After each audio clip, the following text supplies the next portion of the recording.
మాజీ మంత్రి కేటీఆర్ మీడియాతో మాట్లాడుతున్నారు. ఇప్పుడు లైవ్ చూద్దాం. ఎందుకంటే ఆయన వేరే వాళ్ళ కోసం ఇక్కడ ఆయన ఏదో అట్లా చూడడానికి అట్లా ఆయన ముంగటుంటాడు, కానీ వెనకాల ఆయన నడిపించే వాళ్ళు వేరే వాళ్ళు ఉన్నారు, అది అందరికీ తెలుసు. ఇవాళ ఆయన బినామీ చీఫ్ మినిస్టరే కాదు, బినామీ మాస్టర్ అని చెప్పి కూడా ప్రూవ్ చేసే భాగోతం ఇది. గత 2 ఏళ్లుగా అదేవిధంగా గతంలో కూడా బ్లాక్మెయిల్ చేసి సంపాదించిన డబ్బులు అప్పనంగా ఈయన అడ్డంగా సంపాదించిన డబ్బును ఈ బినామీ కంపెనీలోకి దొడ్డిదారిన మళ్లిస్తూ ఉన్నాడు. సీఎం సీట్లో కూర్చుని ఇవాళ తన బినామీ కంపెనీకి వేల కోట్ల ప్రాజెక్టులు, ఇప్పుడే నేను చెప్పిన ప్రాజెక్టుల పేర్లు కూడా చదువుతాను. ఎక్కడెక్కడ ఇచ్చారా ఈ ప్రాజెక్టులు అంటే మీరు గమనిస్తే కొడంగల్ లిఫ్ట్ ఇరిగేషన్ మీకు చదివి వినిపిస్తాను, మొత్తం వినిపిస్తాను, మీరు వినండి, కొద్దిగా సావధానంగా వినండి. ఇది ఎట్లా బినామీ కంపెనీ అని మీరు అడగొచ్చు. ఇగో ఇది 2018 సెప్టెంబర్ 27 నాడు రేవంత్ రెడ్డి గారి మీద, ఆయన బంధువుల మీద, ఆయన దగ్గరి వారి మీద ఐటీ రైడ్స్ జరిగినాయి. ఈ టైమ్స్ ఆఫ్ ఇండియా రిపోర్ట్ ఇది. రేవంత్ రెడ్డి గారి మీద ఐటీ రైడ్లు జరిగితే ఎవరెవరి మీద జరిగినాయంటే ఆ రోజు ఆయనకు 2018 సెప్టెంబర్ 27 ఆ రోజు ఏమేం చెప్పారంటే ఐటీ వాళ్ళు కూడా సాయి మౌర్య ఎస్టేట్స్ అనే కంపెనీ వాళ్ళ బ్రదర్ ఇన్ లో, అది వాళ్ళు సరిగా ట్యాక్స్ పే చేయట్లేదు. అట్లాగే IT personal suspect KLSR Infratech and Max Infra India are 2 companies being used to transfer money to Bhopal Infra in the name of subcontract works. Despite having no links with Sai Maurya, KLSR is plowing money into real estate deals. ఈ KLSR Infra అనే company ఎందుకు బినామీ అంటున్నా అంటే ఇదొక ఆధారం. ఐటీలో ఆనాడు IT రేడ్లోనే స్పష్టంగా వారు అనుమానం వ్యక్తం చేసి కంపెనీ బినామీ. ఇక రెండో ఆధారం, రేవంత్ రెడ్డి గారు తిరిగే కారు ఇది. ఆయన ఫోటో చూడండి, ఇందులో కారులో ఆయన ఉన్నాడు. ఆయన కారు నెంబరు TS07FF 0009. ఇది ఆయన ముఖ్యమంత్రి కాకముందు తిరిగిన కారు. ఈ కారు ఎవరికి రిజిస్టర్ అయింది అనుకున్నారు? ఈ కారు ఎవరికి రిజిస్టర్ అయిందయ్యా అంటే రిజిస్టర్ అయింది KLSR Infratech అనే కంపెనీకి. ఆయన తిరిగే సొంత కారు, ఆయన వాడే సొంత కారు. ఆ కారులో ఆయన ఫోటో కూడా ఉంటుంది చూడండి. సో అంటే దాదాపు ఇది 2.5 కోట్లు విలువ చేసే కారు, ల్యాండ్ క్రూజర్. ఆ కారు మరి KLSR అనే కంపెనీ ఈయనకెందుకు కొనిచ్చింది అంటే ఐటీ వాళ్ళు సమాధానం చెప్పారు. ఎందుకంటే ఈయన డబ్బులు అందులోకి వీళ్ళకి వస్తూ ఉన్నాయి పెద్ద ఎత్తున.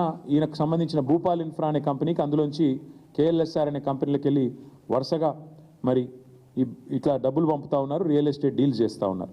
సరే, ఇది జరిగింది. అయితే ఇప్పుడేమైంది, 2023 జూలైలో ఈ KLSR అనే కంపెనీకి ఇంకొక కంపెనీ ASMET అనే కంపెనీకి మధ్యన గొడవ జరిగింది. గొడవ జరిగి ఇద్దరు కలిసి national company law tribunal NCLAT వాళ్ళని అప్రోచ్ అయినారు. అప్రోచ్ అయిన తర్వాత ఇప్పుడు ఆ కేసు విచారణ ప్రస్తుతం ఈ KLSR అనే కంపెనీకి ASMET అనే కంపెనీకి మధ్యన ఇప్పుడు అక్కడ కార్పొరేట్ ఇన్సాల్వెన్సీ రెజల్యూషన్ ప్రాసెస్ అంటారు దీన్ని, దాని కింద విచారణ జరుగుతూ ఉంది. హైలైట్ ఏంటంటే 2023 నుంచి కేసు జరుగుతుంది. ఈ కంపెనీ ఎంత దుర్మార్గమైన కంపెనీ చెప్పడానికి రేవంత్ రెడ్డి గారికి ఎన్ని అపసవ్య బుద్ధులు ఉన్నాయో ఈ కంపెనీ నడిపే వారికి కూడా అన్ని అపసవ్య బుద్ధులే ఉన్నాయి. 2025 ఆగస్టు 13 అంటే పోయిన సంవత్సరం ఆగస్టు 13 నాడు జస్టిస్ శరద్ కుమార్ గారు NCLAT జడ్జ్ ఎవరైతే ఈ డిస్ప్యూట్ని ఈ KLSR అనే కంపెనీ ఇంకో కంపెనీ మధ్యన గొడవని చూస్తున్నారో ఆయన ఏమన్నాడు, నాకు ఫోన్లో మెసేజ్ వచ్చింది, ఆ మెసేజ్లో స్పష్టంగా నన్ను అడుగుతూ ఉన్నారు, మీరు KLSR అనే కంపెనీకి అనుకూలంగా తీర్పు ఇవ్వండి అని చెప్పి నా మీద ఒత్తిడి పెడుతున్నారు, అందుకే నేను తప్పుకుంటున్నాను అని చెప్పి జస్టిస్ శరద్ కుమార్ అనే వ్యక్తి NCLATలో ఉన్న పెద్ద ఆయన తప్పుకున్నారు. He రెక్యూజ్డ్ himself. ఇంగ్లీష్లో చెప్పాలి అంటే NCLAT judicial member alleges being approached by judge for favour recuses himself. ఒక జడ్జి గారు, ఆ మెసేజ్ ఎవరో ఆషామాషి వ్యక్తులు పంపలేదు, ఒక జడ్జి గారు పంపారు, కాబట్టి ఈ ఒత్తిడి నేను తట్టుకోలేను అని చెప్పి ఈ జస్టిస్ శరద్ కుమార్ గారు NCLAT నుంచి తప్పుకున్న వార్త. ఇది కూడా అన్ని పత్రికల్లో వచ్చింది. ద హిందూ అనే పత్రికల్లో ఇది వచ్చింది. తర్వాత ఈయన తప్పుకున్నారు. ఇది ఎవరు ఒత్తిడి తెచ్చారు?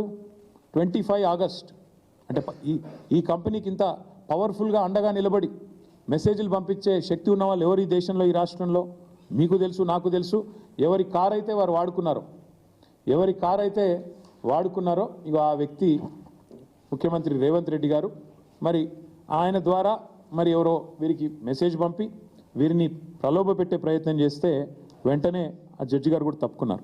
అట్లాగే ఇందాక నేను చెప్పాను మీకు, ఈ కంపెనీ బినామీ కంపెనీ, ఈ కంపెనీలో బినామీ పెట్టుబడులు ఉన్నాయి రేవంత్ రెడ్డివి అని నేను చెప్పడం కాదు. 2018లోనే ఐటీ ఆ రోజు రేడ్ చేసినప్పుడే చాలా స్పష్టంగా చెప్పింది. అసలు ఏ లింకులు లేవు వీళ్ళ సాయి మౌర్య అనే కంపెనీ రేవంత్ రెడ్డి గారి కుటుంబానికి సంబంధించిన రియల్ ఎస్టేట్ కంపెనీకి. మరి లేకపోయినప్పటికీ రియల్ ఎస్టేట్ డీల్స్లోకి ఈ కంపెనీ ఎందుకు డబ్బులు పెడుతోంది అంటే కేఎల్ఎస్ఆర్ అనే కంపెనీ ద్వారా సాయి మౌర్య అనే కంపెనీలోకి డబ్బులు